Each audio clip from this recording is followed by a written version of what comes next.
Muy buenas tardes y bienvenidos a la emisión central de Noticias Ahora.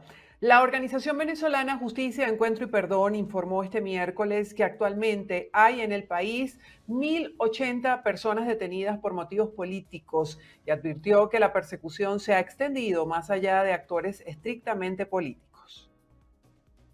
El informe de la ONG Justicia, Encuentro y Perdón detalla que entre los detenidos se encuentran civiles, sindicalistas, periodistas y exfuncionarios, y que muchos de los casos implican detenciones arbitrarias, falta de acceso a defensa legal y condiciones que podrían constituir violaciones graves a los derechos humanos.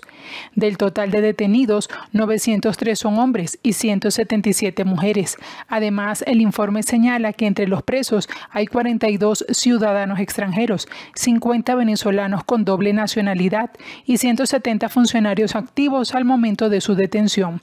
35 exfuncionarios de seguridad, 20 periodistas, 14 sindicalistas y 11 defensores de derechos humanos. La ONG alertó que esta cifra refleja un patrón sostenido de represión donde se vulneran derechos fundamentales, como el debido proceso, el acceso a la salud y la libertad de expresión. Por ello, exige la liberación inmediata de todas las personas arbitrariamente detenidas y que se asegure el respeto al debido proceso, la defensa jurídica adecuada y el acceso a condiciones dignas de detención. La Comisión Interamericana de Derechos Humanos otorgó medidas cautelares en beneficio de 9 personas extranjeras privadas de su libertad en Venezuela, tras considerar que se encuentran en una situación de gravedad y urgencia y cuyos derechos están en riesgo de daño irreparable en el país. La Comisión Interamericana de los Derechos Humanos adoptó la Resolución 79-2025, sobre la cual alegaron que estas personas de nacionalidad extranjera fueron privadas de libertad en 2025 y se encuentran en riesgo en sus actuales condiciones de detención, caracterizadas por la falta de información sobre su situación jurídica, incomunicación y limitaciones de las posibilidades de acreditar defensa particular o acceder a asistencia consular, así como en general por la falta de información oficial sobre su situación actual y de salud. Tras analizar las alegaciones de hecho y derecho efectuadas por las partes solicitantes, la comisión observó que Naham Islam Butt, Willem Frederik de Rodes, holandés, Susana Bonsalli, húngara, Angelique Brigitte Cornell, holandesa, Miguel Moreno da Pena, español, y los hondureños Walter López Ogaldes, Willy Delano, Brouman Webster y Hubert Johonie Martínez Martínez permanecerían en privación de libertad sin comunicación efectiva con sus familias ni abogados de confianza y sin posibilidades reales de activar mecanismos internos para la protección de sus derechos frente a las condiciones de detención alegadas.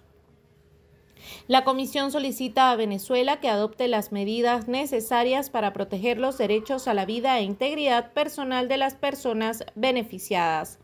Asimismo, informe si Olmedo Javier Núñez Peñalba se encuentra bajo custodia del Estado y, en caso afirmativo, indique el lugar, el motivo y las circunstancias de su detención, o bien las medidas tomadas a fin de determinar su paradero o destino.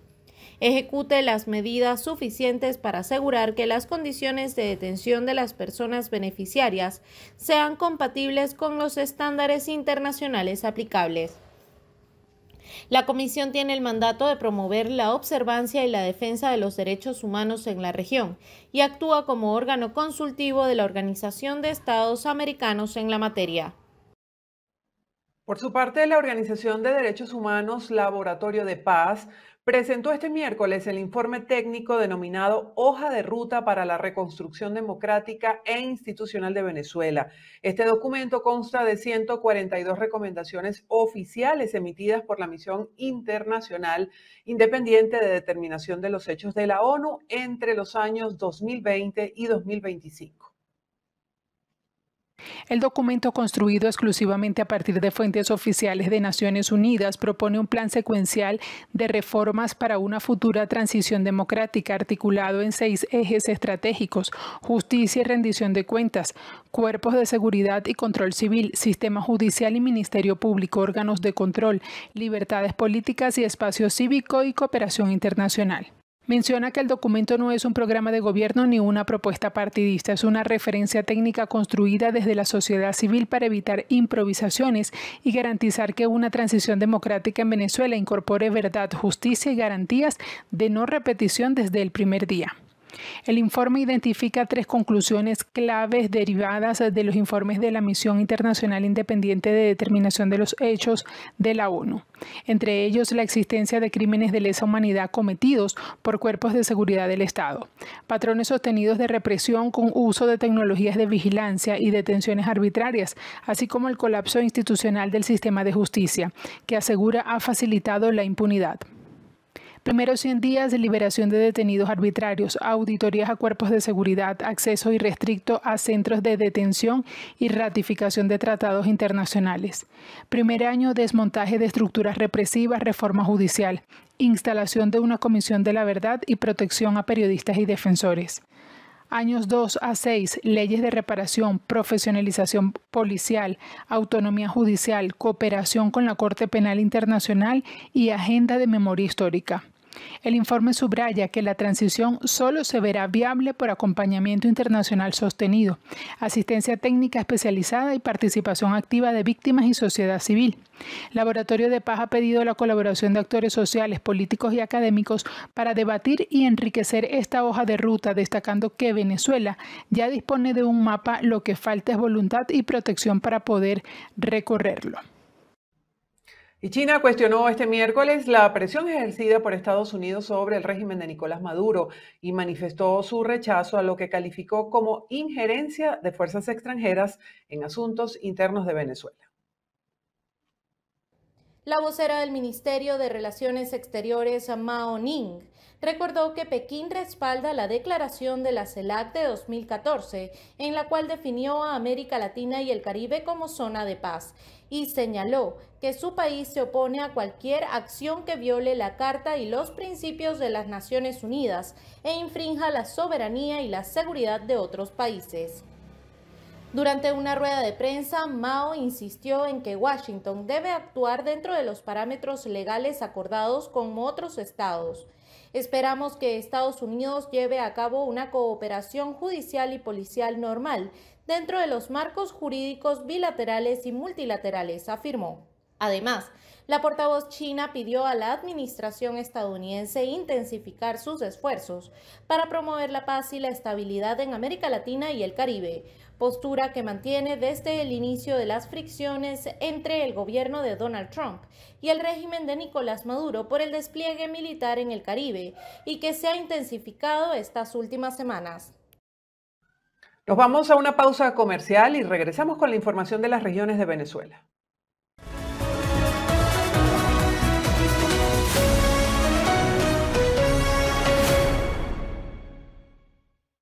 En South Kia ofrecemos vehículos para todo tipo de personas y gustos, desde el carro para el adolescente o recién graduado hasta el profesional consagrado con una familia grande.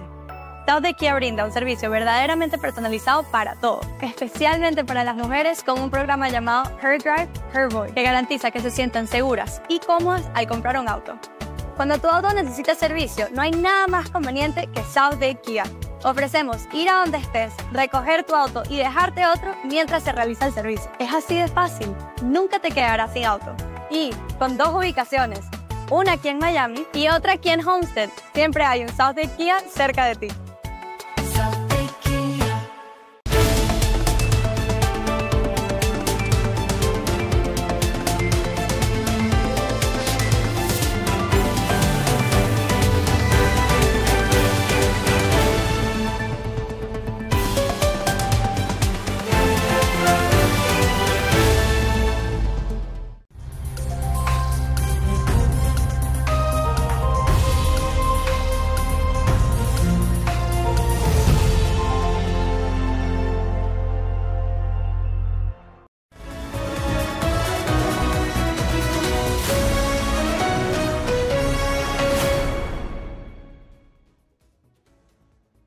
Iniciamos esta parte de nuestra emisión central contándoles que el Colegio de Profesores del Estado Guárico exigió al Ministerio de Educación que revise y acelere la reincorporación de más de 40 trabajadores entre personal obrero, administrativo y docente que fueron suspendidos de sus cargos durante el presente año escolar. Los detalles en nuestra sección Regiones de Venezuela.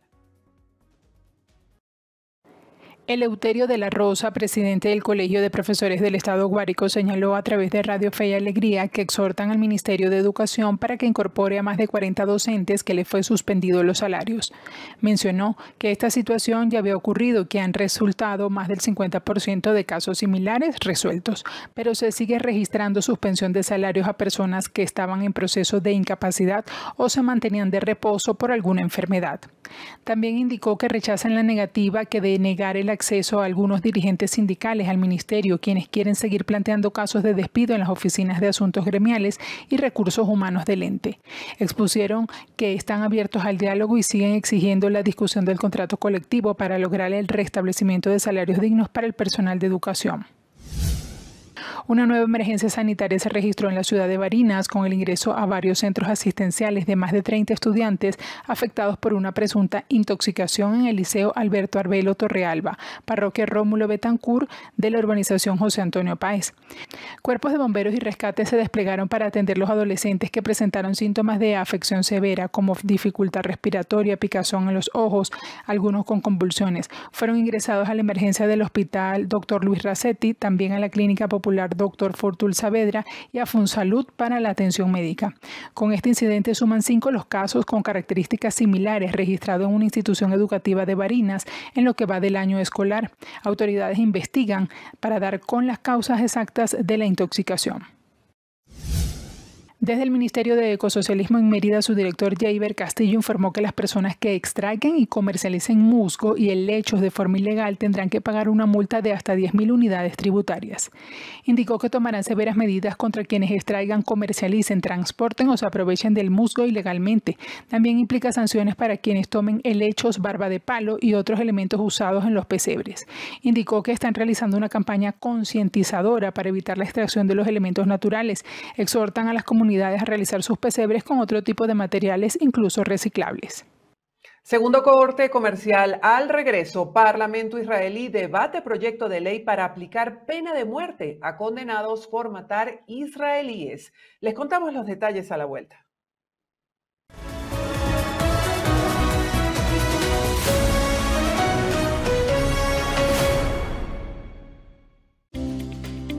Lo que está en tendencia, lo actual y la información más relevante de BPI TV en un solo espacio. Síguenos en X.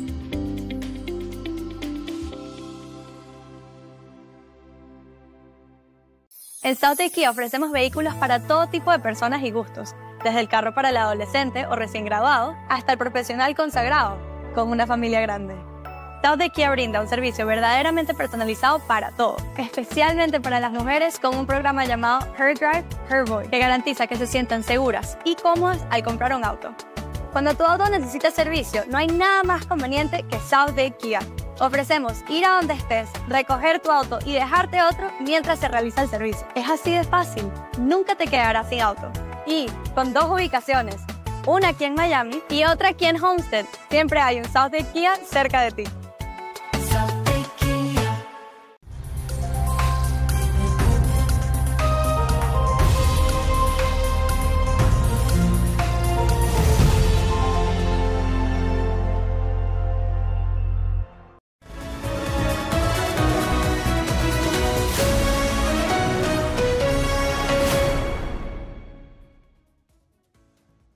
Iniciamos nuestro recorrido internacional. El Parlamento israelí debate un proyecto de ley para aplicar la pena de muerte a condenados por matar israelíes, pero la Asociación Médica se opone.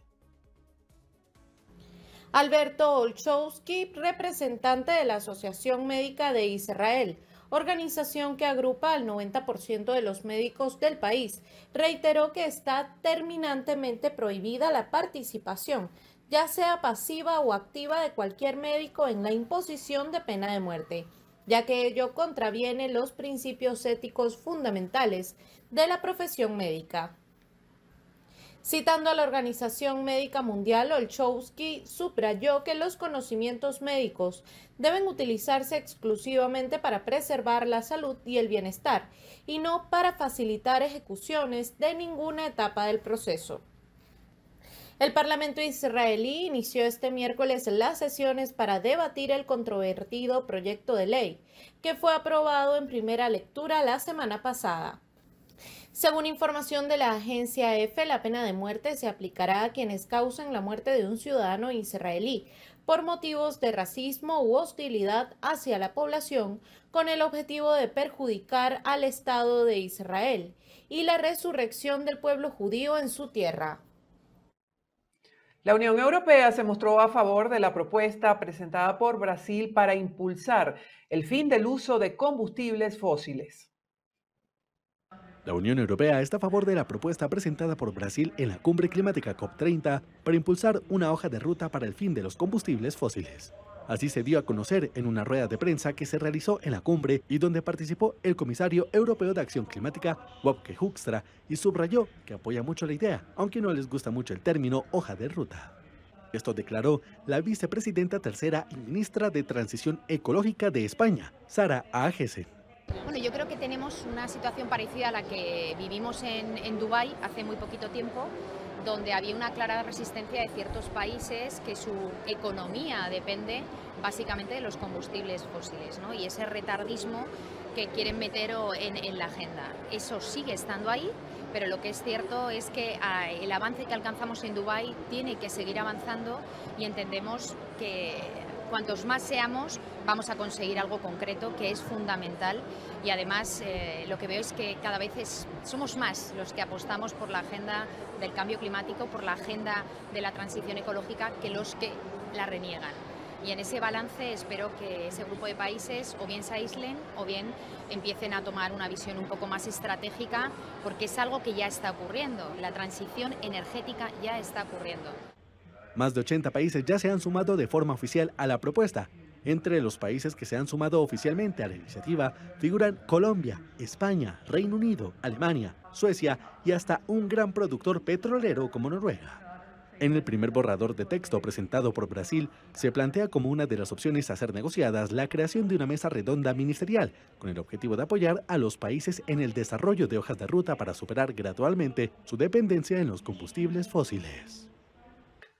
El Louvre anunció la puesta en marcha de nuevas medidas urgentes de seguridad para así asegurar el museo y luego del robo registrado el 19 de octubre pasado, en el que fueron sustraídas joyas por el orden de $102 millones que hasta la fecha no han aparecido.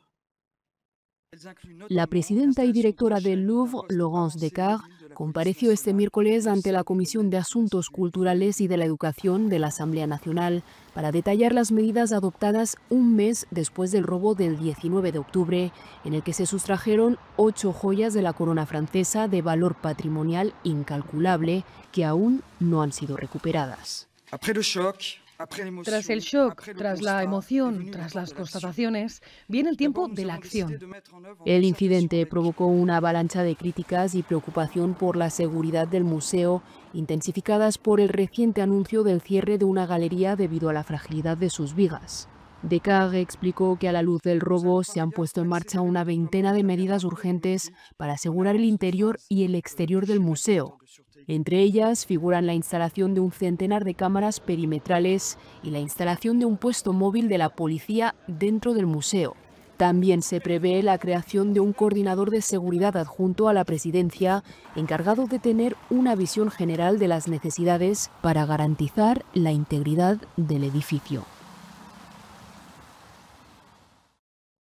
El monasterio que acoge la tumba del santo libanés más conocido en ese país, como es San Charbel, se prepara para recibir la visita de un papa por primera vez.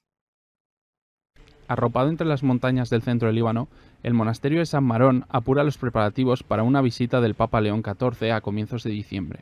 Este complejo con la tumba de San Charbel, el principal santo libanés, acogerá por primera vez en su historia a un sumo pontífice, al santo Un asceta nacido en 1828, se le atribuyen decenas de miles de milagros, incluso fuera del territorio libanés. Seman es uno de los 14 monjes que residen actualmente en estas instalaciones maronitas. Resalta la importancia que tiene para los cristianos de Oriente Medio este complejo monástico con 2 iglesias, la tumba y un museo que contiene desde hábitos hasta ataúdes usados por el santo. Desde su muerte en 1898 hasta su canonización en 1965, el monje maronita fue cambiado de féretro en varias ocasiones, ya que durante todo este tiempo de su cuerpo salían sangre y agua, y sus restos permanecieron sin corrupción. Seman dice que se siente especialmente conectado a León XIV porque ambos estudiaron con la orden agustiniana. Duda de si podrá conocerle dada la brevedad de su ajetreada visita a San Marón de tan solo 1 hora, pero asegura que la visita del Papa a este lugar es para animarles a seguir el estilo de vida de Sant Charbel. Pese a la ola de violencia, los haitianos han salido a las calles a festejar su clasificación al Mundial tras 52 años de ausencia en esta cita deportiva. Cientos de haitianos desafiaron el clima de violencia que golpea a su capital, Puerto Príncipe, para celebrar en las calles la histórica clasificación de su selección nacional al Mundial, la segunda en su historia tras Alemania 1974. El triunfo por 2-0 ante Nicaragua, logrado en Curazao debido a la imposibilidad de jugar en su propio estadio, controlado por bandas armadas, desató una explosión de júbilo marcada por disparos al aire, cánticos y carreras eufóricas, incluso en zonas que permanecen casi totalmente a oscuras por la crisis energética. A pesar de las difíciles circunstancias que vive el país, la victoria fue recibida como un respiro colectivo. Logan Saint-Cyr, presidente del Consejo Presidencial de Transición, felicitó a los jugadores y subrayó el simbolismo de la fecha, coincidente con el aniversario de la batalla de Vertières. Asimismo, destacó que la clasificación reaviva la esperanza, inspira a la juventud y refuerza la cohesión nacional. El primer ministro del país calificó el logro como otra página de la historia y una llama de esperanza para una nación golpeada por la crisis. Las felicitaciones también llegaron desde el exterior. Las embajadas de Francia y Estados Unidos celebraron el regreso de Haití al escenario mundial del fútbol después de más de medio siglo, resaltando la resiliencia y el compromiso del equipo. Para muchos haitianos, el avance de los granaderos se convirtió en un momento de orgullo y unión, una muestra de que el país, pese a sus dificultades, sigue en pie y decidido a escribir un nuevo capítulo en su historia deportiva. Y agradeciendo su compañía, nos despedimos. Hasta aquí nuestro recorrido informativo de esta hora. Será hasta mañana.